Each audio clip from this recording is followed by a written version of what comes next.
Bloop, boop, boop, boop, boop, boop, boop. Hi, Carrie. Hiya. So this is Carrie and Jacob, and this is Love You Like Crazy. Hey, Carrie, guess what? What? I have a special guest here in my very apartment. In your very apartment? Who would it be? Well, why don't you introduce yourself? I'm Carrie. Hi, Carrie. Hi, Carrie. I'm Carrie. That's not confusing at all. No, so just to avoid confusion, my friend who I'm talking to on the phone and who's normally my co-host is Carrie with a C, and the person who's in the room is Carrie with a K. So just listen. If you hear the C, it's Carrie, and if you hear the K, it's Carrie. It's very subtle, but it is noticeable. Yeah. Yeah. Plus, one of them is C-A, and the other one's K-E. So it's actually very different if you care. I care. I So- could have your arm, though. I don't want you to have my arm. Take my heart. So I was having lunch with Carrie with a K, and I mentioned this podcast, and she said, "Oh, have you read Unwind?" And I said, "We just read it. We're going to talk about it soon." Carrie told me about it, and Carrie said, "I told Carrie about it." And then she said, "Can I be on it?" And there you go. And much wacky boing ensued. Yes. So in just a moment, we're going to talk about Unwind by Neal Shusterman. And we're going to spoil the hell out of it, and we're going to swear a lot. I would say more swearing than usual. I would say this is probably our sweariest episode ever. So we're going to talk about that book in just a moment. And if you haven't read it already, I do recommend you do it because we all thought it was really great. And also, if you don't read it before you listen to this podcast, there'll be lots of spoilers. There sure will. You're going to know how this book ends and the subsequent books. That's right. And in the next episode, we're going to talk about a book by Ernest Cline called Ready Player One, which also takes place in a dystopic future. So, Unwind. Wow, this is a book. This is some book. This is some book. So do we want to say something about this book, but what it's about, what we're reading, anything? Like, or are we just going to go into sequels? Well, we could say that, actually, so Carrie has a list of all 700 I characters. do. You actually missed one. Oh, who did I miss? The Admiral. It's not. No, he is on there. Oh no, wait. No, He's he not- is on there. No, he's not. I just looked at the whole list that you sent. You're right, he's not. Well, he's on there under Harlan. He's Who is under, yeah, he's son under of rich Harlan. dude. Son of rich dude, but not the actual rich So dude. he is the actual rich dude. Well, I'll tell you why I picked this book. Why I really wanted to talk about this book. Because when my son was 13, this book was recommended to me by my son's best friend's mother. And his best friend was also 13. So we both had 13-year-olds at the time.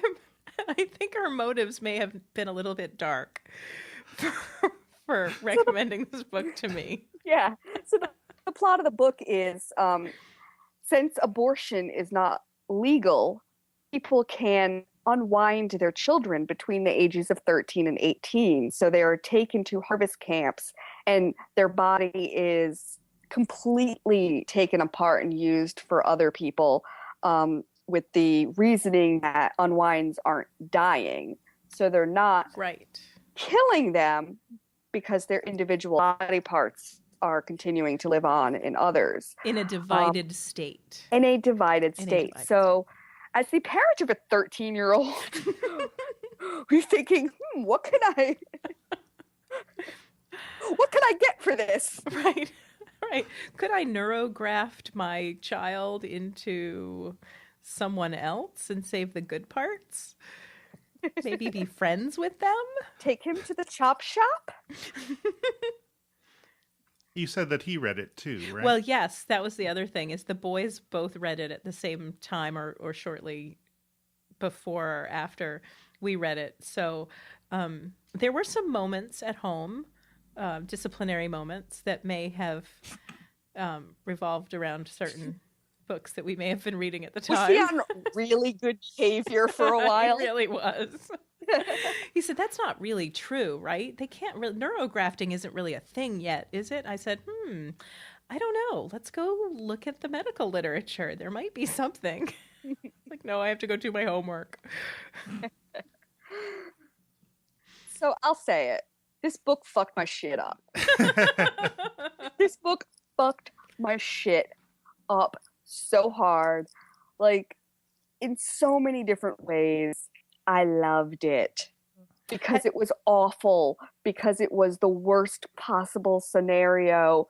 Because it was terrifying. I loved it. Now, you had read it before, correct? I had read it before. Yeah, okay. So I reread it and forgot a lot of stuff because I read so many freaking books. I'd forgotten a lot. So it was really interesting to see, like, oh yeah, that's how that happened. And that's when they met. And that's what Lev did. Stupid Lev. Poor stupid Lev. Poor stupid Lev. So the main character is Connor Lassiter, who was scheduled to be unwound by his parents and decides that that's just not going to happen. Because he was not a good boy. He had anger issues. He was not a good boy, but was he really a bad boy? He had so many issues. I think he had subscriptions. He was really not. He was not pleasant to be around. I did think it was rather unpleasant, however, that he found the plane tickets that his family bought to go on vacation right after. Vacation. The day after he was to be sent to the harvest camp. Yeah. That's a little disturbing. That's pretty cold. Yeah. Yeah. And I appreciated that his initial revenge for that was to be really good. So his parents would feel very guilty. But they didn't seem to feel very guilty, did they? I mean, no. Well, I think he came home he got a B+ on a science test or something, right. And he said, to his mother, I think, I think I might be able to get an A next semester, and he said that she just sat down and stared at it for an hour. It's tough being a parent who's sentenced your child to death, I guess. Yeah, and as a new parent, reading this book and thinking, is my son going to be such a shithead that I'm going to want to take him apart piece by piece in 13 years? Well, the nice thing is you don't have to take him apart piece by piece. You get to send him to Happy Valley or whatever it's called. Happy Jack. Happy Jack's Harvest Camp. And the brochure, they talk about the brochures about all of the different harvest camps. It's like choosing a college, right? Because that's something that I'm in the middle of right now. Well, my son is in the middle of right now. I guess I am too. And you're just looking, they have all this branding and happy children, right? It's like, no, you're going to get cut up into little pieces. But they tell you how much more content you'll be in your divided state. Right. As a fucked up kid, you'll be so much less fucked up as a part. Right. Except that's totally not true. Except because you won't be anything. Yeah. Or in one case in the book with Cyrus or sci-fi, yeah, you are something.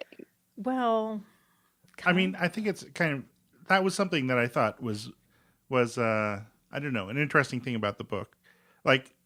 So kind of how I got in this book is Carrie recommended it to me for this podcast, so I read it. But and as I mentioned in the last podcast, I sort of sat down to read it one evening. I was like, I'll just get started on this before I go to bed, and then I just kept reading it until it was 3 a.m, and I was done. So it's very absorbing. But early on, you meet the truck driver who has a replacement arm, and he can do magic tricks in it from muscle memory that isn't his, it's not his muscle memory. He just has sort of inherited it from the other arm.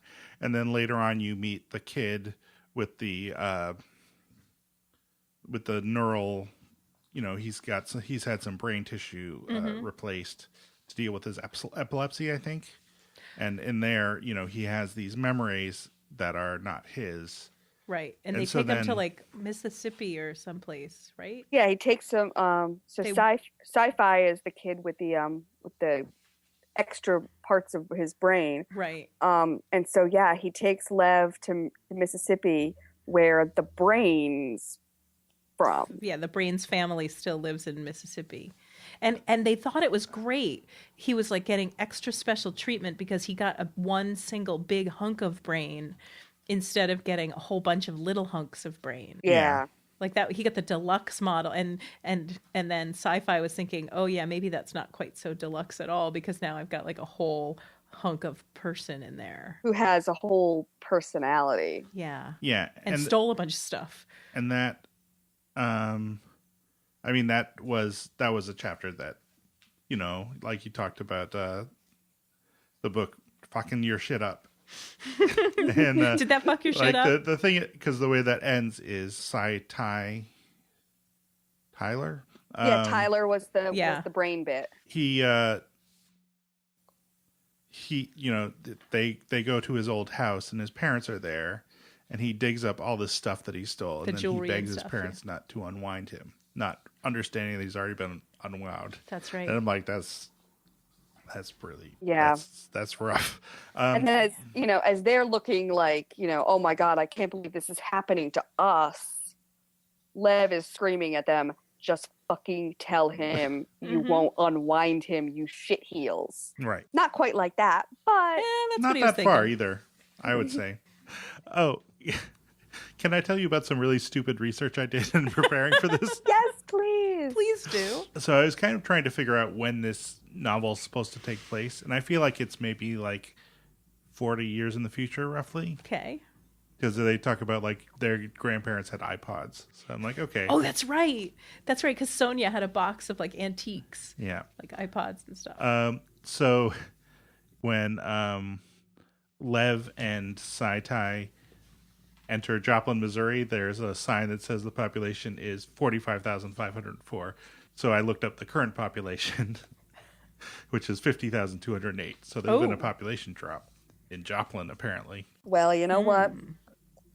They take their kids and they unwind them, so that's a huge loss of humans. That's a good point. Yeah, but there are still lots of families with like 10 kids, so. Well, you gotta tithe at least one of them. No, I still can't deal with the tithing thing. Oh, by the way, in terms of bits of symbolism, which I only noticed after I read it a couple times. So in the chapter where Lev confronts Tyler's parents, the Sai-Tai's brain pit. Check out the last sentence here. Drop the shovel, one of them yells. His gun is trained at Lev's chest, but Lev won't drop it. Let him shoot. If he does, I'll still get in one good swing at Tyler's parents before I go down. I might die, but at least I'll take one of them with me. In his whole life, he's never felt like this before. He's never felt this close to exploding. Like a clapper. Oh. Yeah, so that's setting that up. Mm-hmm. Huh, yeah. It's like premonition. Shit, man. There's a lot going on in this damn book. Yeah. Whew. He was thinking when he wrote that. Yeah. But that all sort of builds up to that kind of the big thing, which is that the Admiral had his son unwound back in the day, and since then has tracked down everyone who has gotten any of the donor parts and gets all of them together. And they all sort of, like, it seems like they kind of form this sort of hive mind where they all kind of... that's exactly what it's like. It was like a hive mind. It was like, remember when we were fishing and like the arm is like, yeah, I was reeling that thing in. And then And, well, they're actually in that collective is in sequels. Oh, really? They stay together? Yes, they stay together. They all live together. All of them? All of them. Ooh. So they put Humphrey Dunphy back together again. Sort of. But that's kind of, the bad people in the book, kind of the sort of establishment that keeps unwinding going. Like their thesis is that, when you get unwound, you're not actually dead. You're just kind of living this diffuse existence. So it seems like that's actually true. Well, except it's really other people who are living part of your existence. It's like you're not living it because you're not you anymore. You can't be 50 people and still be you. So 50 people each Like how it's like if you donate blood to somebody, right? And then they get your blood, they're not you. They're just them, but Well, with no. part of you. Right. I mean, I know that's what I would say. Right. I mean, I would agree that you die as a result of Oh, unwinding. okay.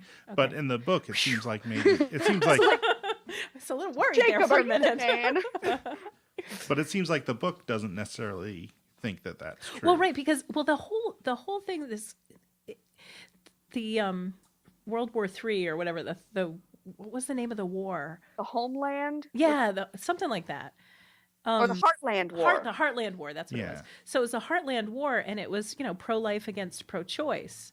And the only way that they could solve it was to say, okay, abortion is illegal, but you can unwind your children. So, I mean, when I tell people about this book and I say, it happens right after the Heartland War, which is a war between the pro-choice people and the pro-life people, everybody assumes that the book always comes down on a side. And I think it really doesn't come down on a side, because it leaves open the possibility that maybe you live in a divided state and maybe 50 people are living their lives and just happen to have a piece of you.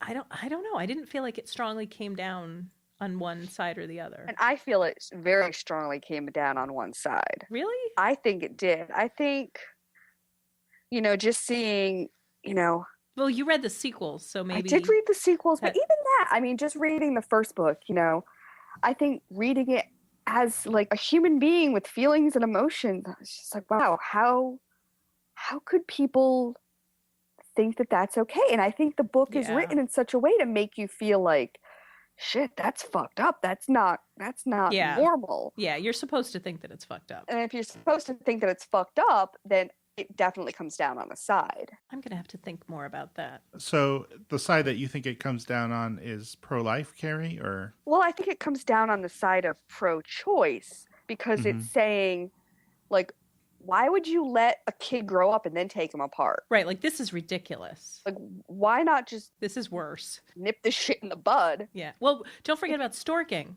Yeah, but then these, some families end up with 5 storked babies, or, in the case of Connor's experience, where they got a storked baby, then they storked it to the next family, who storked it to the next family, who storked it to the next family, and so on and so forth until the baby died. So is storking really better if you don't want the kid? I mean, Right. That's resulting in more suffering. Well, and is unwinding better if you don't want the kid? Because, I mean, that's a hell of a lot of suffering, too. It's a hell of a lot of suffering if you don't want the kid, because that means, at least 13 years of dealing with something you didn't want. And then a whole divided state life. Yeah. Or something. I mean, part of it is, I think, that even if the divided state thing is true, it also seems kind of hellish. Right, exactly. It's like, if that's the best you can do, it's not very good. No. But also the other thing, so, I mean, I agree. Like, there doesn't seem to be any form of birth control in this world. What's up with that? Yeah, you'd think you could just really nip it in the bud. Wrap it, baby. But, sort of the consequences of it are, initially, I guess there's a system of orphanages, or they call them wards. Mm-hmm. The stay homes. Yeah, which one of the protagonists, Risa, is from the stay ho. Right. And then that gets so overloaded that the storking thing is introduced, which allows people to just dump their babies on it's like the classic cartoon, you open your door and there's a baby in a picnic basket. And yeah, and then this book is like put together so carefully. It's I feel like it's constructed in a very specific way to introduce you to the different kinds of people who get unwound, like kind of the troubled children, the wards of the state who don't quite measure up, and then the tithes. Okay, yeah, let's talk about the tithes. Okay, let's talk about these motherfucking tithes. Yeah, okay, tithes. That's like, okay, I understand, the whole religion thing and all that, sort of, I guess. But what?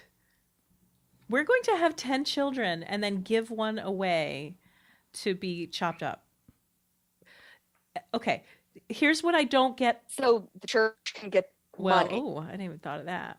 But that's the thing. I think people, once they sign the contract, they're getting money. Are they getting money? So I think that they are getting money. I don't think it's ever specifically stated that they're getting money, but the fact that the kids are tithed makes me think, well, you're tithing the baby or the child to the church to get unwound. But you're not. What's the benefit for the church? But they weren't giving him what's the benefit? They weren't giving him to the church, though, because he was going to, like, Happy Jack, too. But what is the church getting out of it? It's not really the church getting anything out of it. It's that you're just supposed to sacrifice 10% of everything. You as a religious person. I was thinking that they were getting money as, here's your tithe as a person, which is a huge chunk of money. I'm thinking that when you sign off to unwind your kid, I think you get money because people are paying good money for these parts. Oh man, that would be a huge subtext that he totally didn't explore. I never thought of that. Yeah, but I think Carrie's right. I just assumed it. I really just assumed that people were getting money because that's a huge incentive. And that would also explain like how Connor's family is going on vacation right after the unwinding. Well, yeah, but why wouldn't they ever? I mean, why wouldn't he say anything about that? Because that would be that adds a whole different dimension to deciding whether or not to unwind your kid. I don't think he ever says it in any sequels. I don't think he ever talks about money, but I just assumed that this was a big booming business. I mean, these harvest camps are state of the art. They're recruiting. Yeah, but they're getting tons of money. Why would they pay if they didn't have to? I mean, you're doing me a favor by getting this punk out of my house. Well, no, but I think that it's clear that at this point there's a huge supply for organs and it seems like the government is having trouble keeping up with it. There's indications that medicine has basically stopped trying to heal things because they just replace them. It's like getting nobody gets their microwaves fixed anymore. Yes. You just go out and get a new microwave. Yeah, exactly. Yeah. So you just go out and get a new heart. That's right, because remember when the Admiral ends up at the hospital and they're like, oh, well, we could just give you a new heart. And he's like, no, I don't want a new heart. I want you to fix my current heart. And she's like, it's like flying autopilot versus flying with the controls. She's like, I'm not really sure I know how to do that anymore. But I want to go, the whole tithing thing is like cray. Super cray. Okay, 10 kids. That's a lot of kids. That's a lot of kids. So I would want to kids. give, by the time you get to 3 or 4, it's like, just give them away. Stork the rest of these. But aren't like 3 of them storked? Yes, I think they are. I think they got a bunch of storked kids, which is another, I mean, that's weird. That shouldn't count. Yeah. So then hey, you're born to these 2 people, but they're keeping the stork kids. Ha ha! Yeah, I mean, really? That doesn't make sense. I don't know. Well, I just really had trouble with the whole tithing thing and, giving your kid away. Well, I think that there's a little bit of talk about immediately, about when this policy is first introduced, but not a whole lot of talk. But it seems like one of the things that the Admiral talks about is getting people to buy into this whole concept, which is like a big leap that the book expects you to buy, which, no way, right? Mm-hmm. But I totally buy into it, but okay, whatever. Okay. Sign me up. As the only one with a teenager, well, fair enough. Perspective. So part of the buy-in, like the Admiral puts up his son for unwinding, and it seems like probably some of the other kind of leaders did it too, and perhaps like some of the religious people did too. So there was like this whole, and that kind of introduces this. I'm talking like a historian. This introduces the idea that you might voluntarily give a kid up who you wouldn't otherwise necessarily for the greater good. So perhaps it somehow evolved out of that. And it also appears like I was trying to figure out. I guess that Lev is some sort of Christian. It seems like unclear. What I don't think they associated them with any particular religion. Right. But at one point he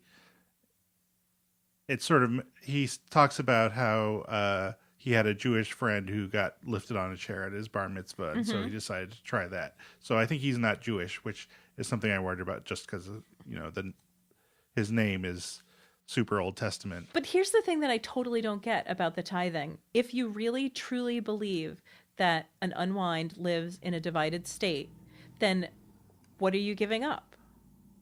You're not really giving up anything because the kid is still alive, right? Yeah, that's the theory, right? Mm-hmm. But so then what's the sacrifice? Just that you don't have his body there? I guess so. Well, it's not. I don't. Because that's what you're supposed to do when you're tithe is you're supposed to give something up.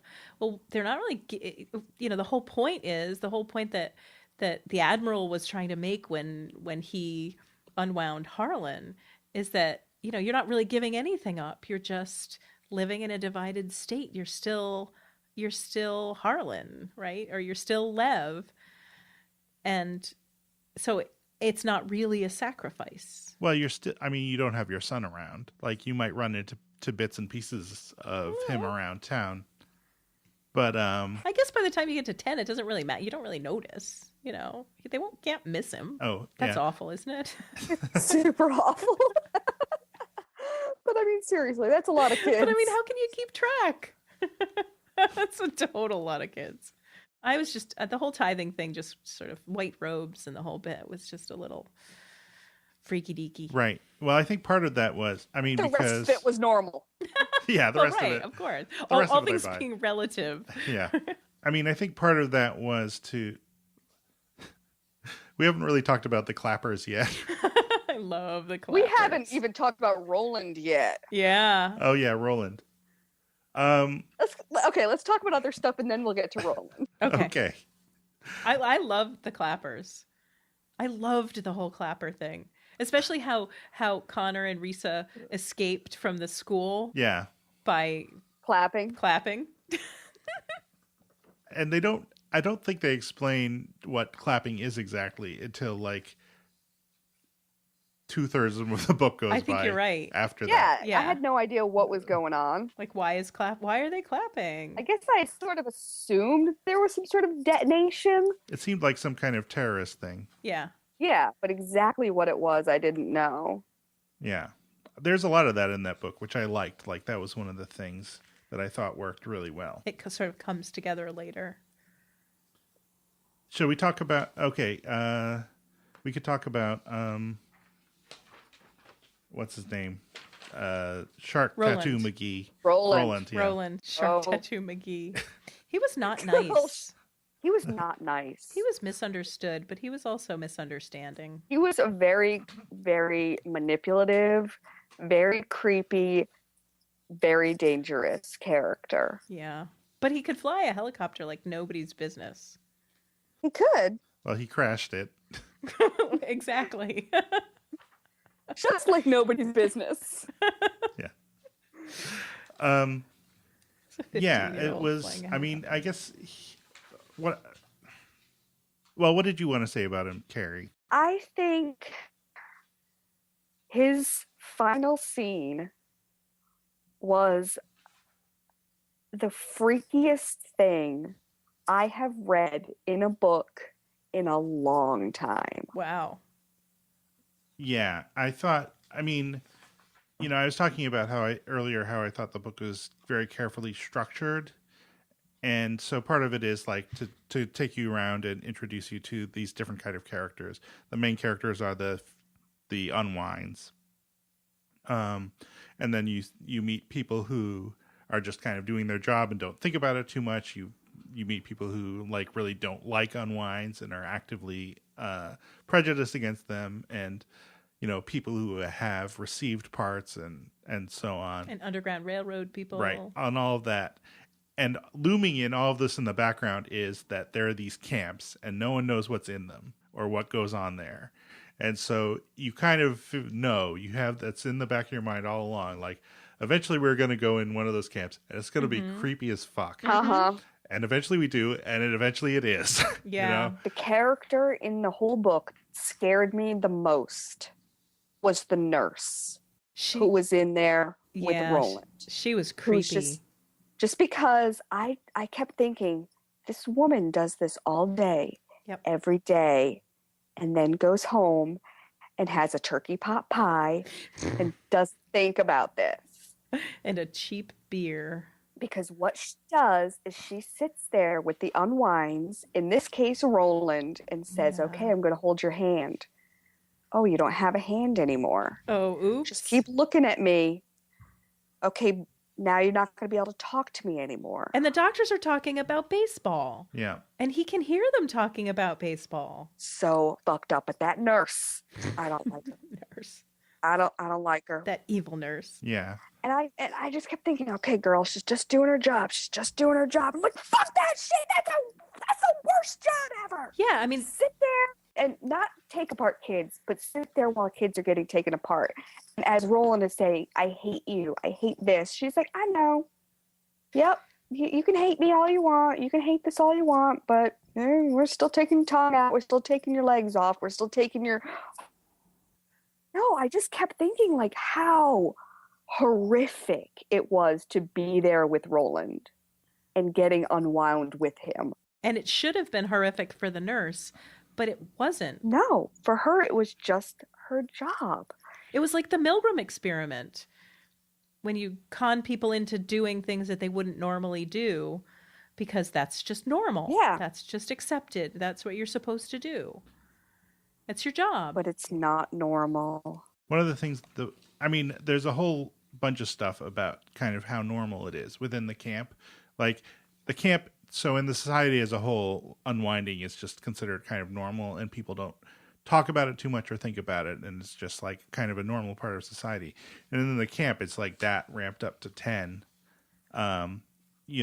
Like what you remember when Risa or Risa, I call her Risa because I'm a member of the Rhode Island Songwriters Association and it's pronounced Risa. I honestly was going to ask if you kept thinking about your songwriter. Totally. Because I kept thinking about it. Anyway. When she joins the band, Yep. which plays to like keep people calm. Yep. And plays right above the entrance of the thing. And you walked into the slaughterhouse essentially, on a red carpet. Like could any, like, it's all so manipulative, but it works, Because you feel like a star. There's so many times that they're trying to make the kids feel like they're doing something. They're contributing to something. Right. But there's a thing, she has this conversation with the kids and they're like, well, how long do you play? How long? And they said, oh, we just lost the keyboard player. He was like a month away from his 18th birthday and he thought he was going to get free, but no, they got him, And just the way that it's they talk about it is so just like matter of fact and like, well, it's just kind of amazing. And then, and then inside the actual thing, it's even more extreme. That I agree that what the heck just happened? Oh, apparently we're talking about this book in 15 minutes, guys, in case you were wondering. Okay, warm up. You might want to stretch. Another thing that's done to make that more affecting, I think, is so Roland is obviously for most of the book is the villain, right? He's kind of the antagonist. He and Connor, so he's the first to go. He's the first one. Well, actually, I guess he's the only one we really get to see unwound, and it's told from his point of view. Yeah, which is that's so the creepy part. Creepy. But just before he gets unwound, once you're in the camp, that rivalry between Connor and Roland is no longer really relevant. Right. Like, there are bigger fish to fry here. But they have one final confrontation, and Roland actually kind of beats Connor and is in a position where he could kill him, and he can't do it. Like, it turns out that at the base, he's not a killer. And it's done right before they kill him, or they unwind him. And it's so that, and I feel like it's done in that way specifically for that purpose, so that when it finally happens, it has that much more impact. Yeah, because he's not that much of a douchebag at that point, because you're like, oh, you feel for him a little bit. instead of just like, oh, fucking that guy, I'm so glad he's gone. But Right. the first time that we met him, remember, it was in the basement of Sonia's store, and he gives up his little room to Risa and the baby.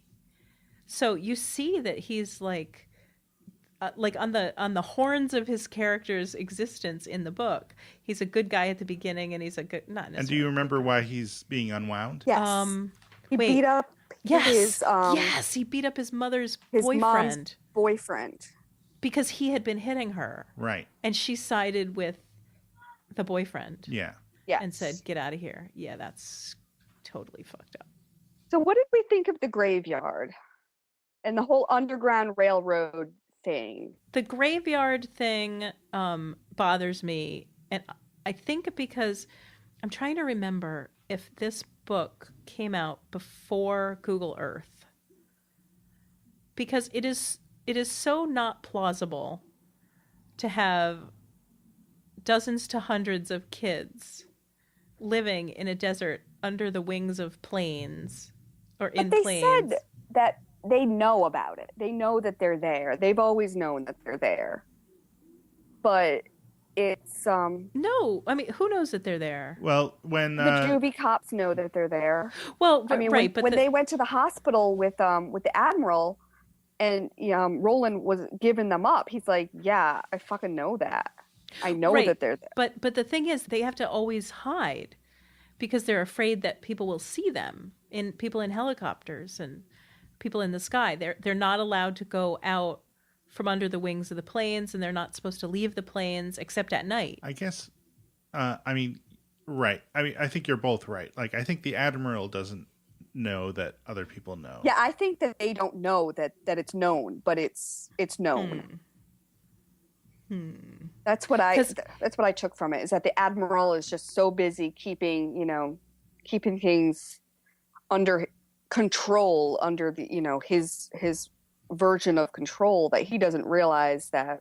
But if that was on Google Earth, man, everybody would be looking at it and be like, hey, there's people there. We have somebody, we must get outraged now because somebody's doing something wrong.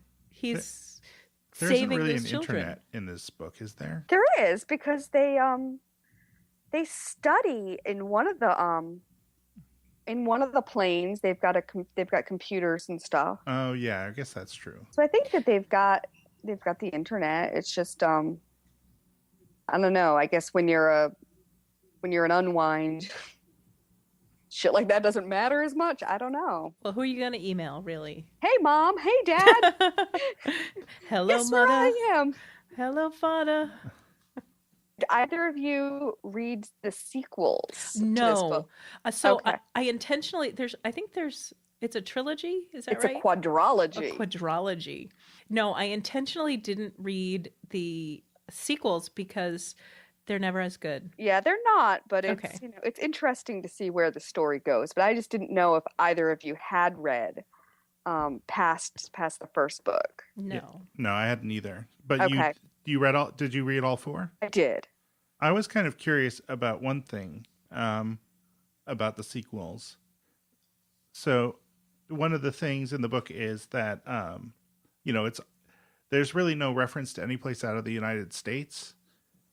And I was kind of because, I mean, there's kind of an analog to like slavery in the Underground Railroad and stuff, some of that stuff. So I might have thought that people would be trying to escape to Canada or something, but I don't think there's any mention of that. And so I wondered if there was Not that I recall. I don't remember anything about other countries. I think it's mainly a United States thing. But yeah, I don't remember. All right. Yeah, it's interesting. I never thought of that when I was reading it, but you would think that rather than ending up in the Arizona desert, it might have been nice to end up in Toronto Or Mexico. I Or mean, Mexico. Or really anywhere else. take your pick. Yeah. Instead of under the wing of a plane. How about that chest of letters, huh? Yeah, that was neat. So if you guys are not going to read the sequels, can I give you some spoilers about Sonia? I'm totally Yeah, on board sure. with spoilers. Even if I do read it, I love spoilers. Yeah, I'm okay with spoilers also. Hopefully the people listening, If they're not okay with spoilers, they're not listening. Yeah, just don't. Yeah, I suppose that's true too. Okay, so get this. Sonia, her husband invented unwinding. Ooh. Oh. Her husband is the scientist who came up with the technology that was misused, he felt, Interesting. to create unwinding. So she feels a sense of responsibility to help save these kids from the technology that she and her husband created. So I love Sonia. Yeah. I love her. I loved her in this because she was so cranky and so pissed off, but she was matter of fact, and she got those kids where they needed to go. Mm-hmm. And in the ice cream truck. In the ice cream truck. But what I love more is just the fact that, you know,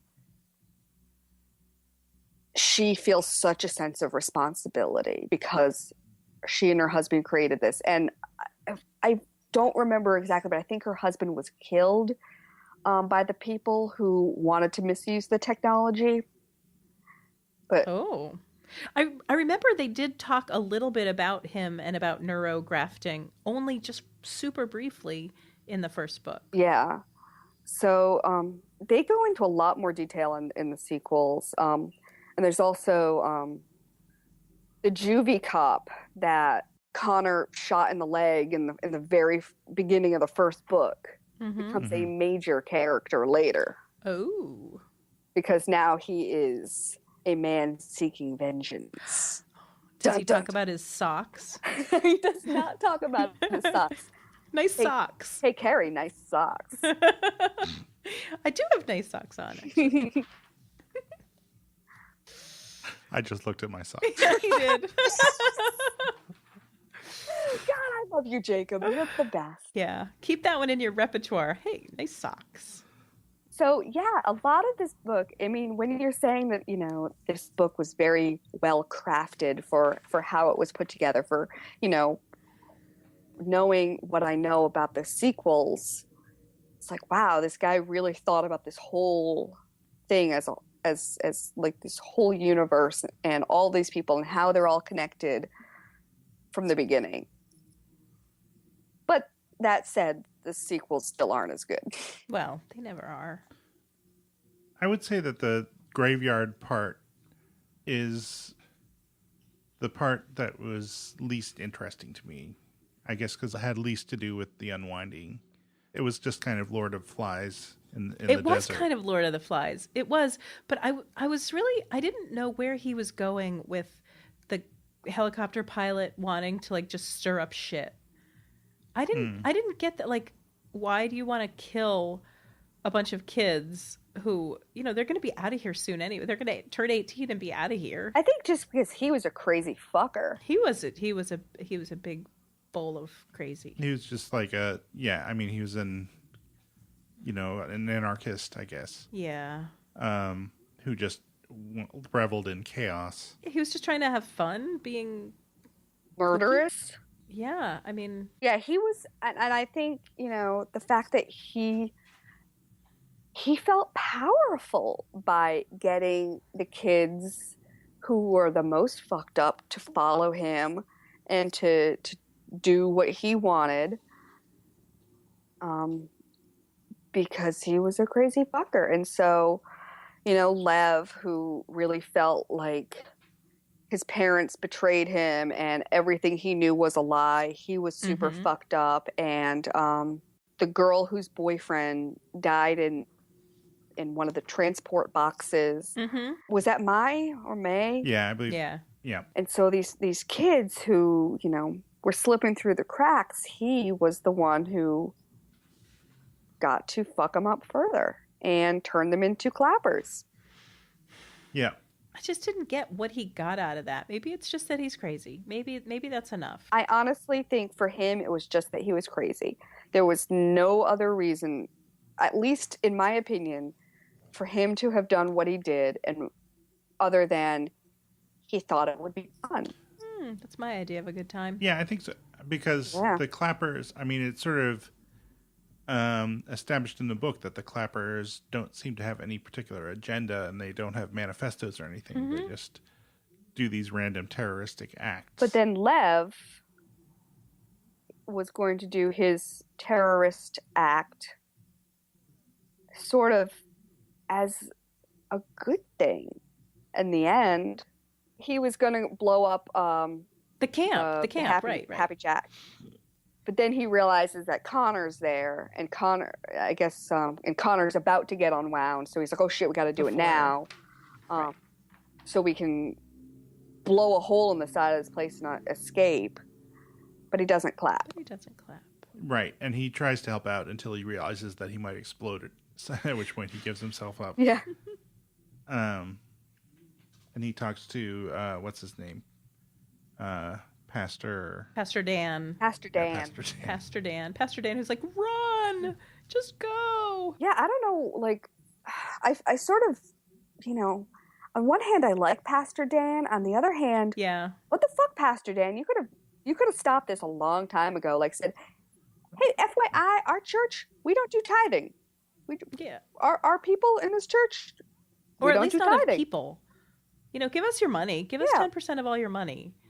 But we don't want we don't want your meat. We don't want your meat. Unless it's a really good steak. Just keep all your meat.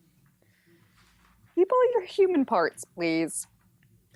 Keep them in a unified state. I would appreciate that. Oh, and remember that girl? Was it one of them was she was like the fourth girl, and the parents were trying for a boy. Yeah, that was Mai. Yeah, that was like very disturbing. But that was done. I feel like that was like there are things dropped in to make that are like, see, this premise isn't that crazy. Right. It's commentary. It's social commentary. And that was part of it because they were talking about how in China and other places, people leave female child babies out to die. Were you about to say childs? Please tell me you're about to say Yes, I was about to say female Julia childs get... They stork them. Yeah. But not at houses. Or at the side of the road. They get sent to France to study. They get sent upstate. One thing about the graveyard is like the thing that, it's planes are sent there to be dismantled and used as replacement parts for other planes. So it's right. So exactly there's like, the same. Is that irony? No, that's not irony. Okay, shit, y'all. I didn't even think of that. Just FYI. There was something on the news the other day about MD-80 planes that are being retired. It was. They showed pictures of an actual plane graveyard. Oh yeah. And it is a thing. And I couldn't help but think of this book, and I'm thinking, you couldn't hide under the wing of that plane. I'm sorry. Yeah, it would be hot, and you'd be really uncomfortable if you were living there, but yeah, you totally couldn't hide. Oh, how did you like people being called Umber? Oh yeah. Oh, I thought that was awful. I thought that was ridiculous. What? It's like, I remember Crayola had burnt umber, and that's all I could think of was like umber. Yeah, and then what were white people called? I have this written down someplace. I have it written down someplace too. Sienna. White people are sienna. Isn't there burnt sienna? There is burnt sienna. Burnt sienna and burnt umber are crayon colors. I don't think that means anything. I don't think it means anything either. I agree. I didn't like that. My interpretation of it was that it was more or less the author saying, race is a thing, but we're not really going to talk about it. We're not going to talk about it. I recognize that there are races. Yeah. Particularly because Saitai then affects this really stereotypically black accent, which is that's just kind of weird. That's right. It was very Tom Sawyer.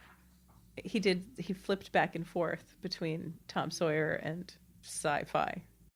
I don't know. I think he would have been better off getting a whole bunch of different brain pieces from a whole bunch of different people. I think so too.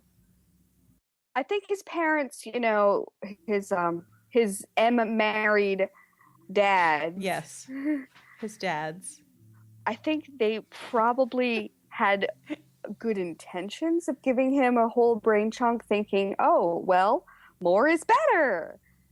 Except if he'd gotten just little bits of pieces, like, like a slurry of cat food shoved into your brain.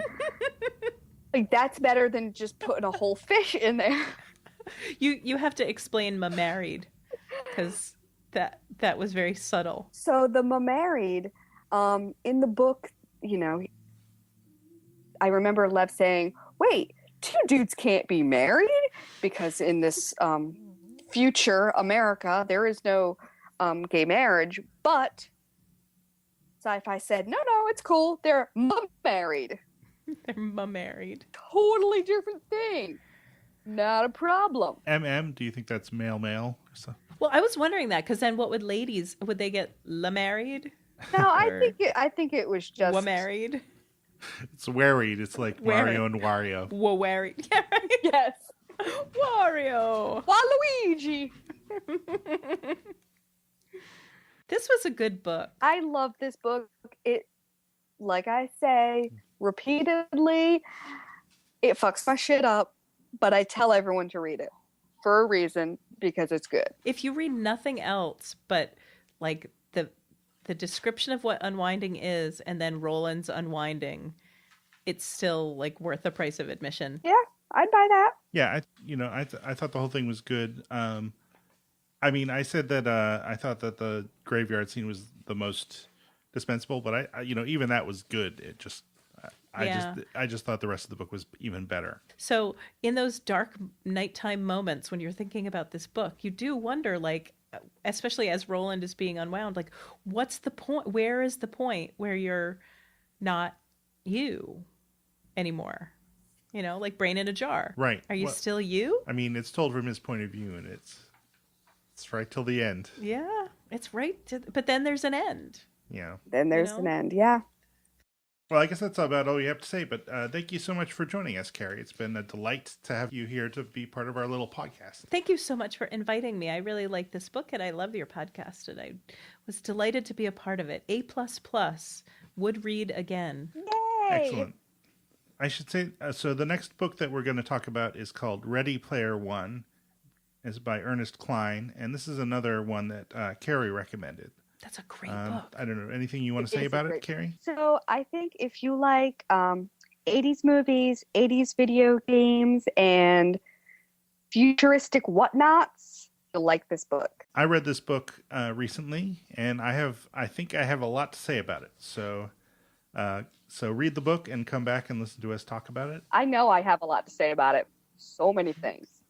I did want to mention one thing, which is Terry Pratchett passed away not too long ago, and he was a British author of science fiction and fantasy, mostly fantasy, best known for his Discworld series. He didn't write a lot of young adult fiction. There are a few things that were sort of in that area. There's a book called Only You Can Save Mankind, which is sort of, this teenager is playing a video game, and then it's sort of a spacer invader-y kind of video game, and the aliens surrender to him, and he has to figure out what to do when the evil alien enemy doesn't want to fight anymore. But I read a lot of his books, and when I first heard the news, it took a while to have an effect on me, but the next morning I just found myself thinking about it and being sad, so just wanted to just give a little shout out to Mr. Pratchett and his fans, and to recommend his books to those who haven't read them. Have either of you read a lot of Pratchett? I have read a lot, yeah. I would honestly say that my favorite of his is his collaboration with Neil Gaiman in Good Omens. That's a good one. That's a perfect book. And thank you, Mr. Pratchett. Or Sir Pratchett. Was he a sir? I think he was. Yes. Yeah. He was a sir. So thank you, Sir Pratchett. So I hope that you enjoyed this episode of Love Ya Like Crazy. So we're on iTunes and Stitcher. You can subscribe to us there, and you can also rate and review us there if you are so inclined. I would love to hear what you have to say. I created a Twitter account for the podcast at LoveYAPOD. or I guess at LoveYAPOT. So feel free to follow that account and tweet at it, and Carrie and I will read it and respond as appropriate. I should also thank the Sentimental Favorites for letting us use their song "Hey There" to introduce and close the podcast episodes.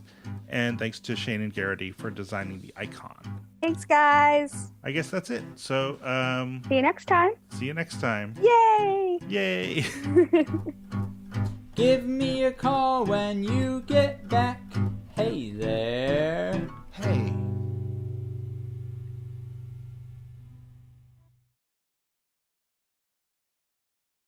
It's a Jacob Halla jingle, just a Jacob Halla jingle. It's not a new hit single, it's a Jacob Halla jingle. And if you're feeling blue, Jake's got a podcast for you to get you through the day. If you like young adult fiction, it's a Jacob Halla jingle, just a Jacob Halla jingle.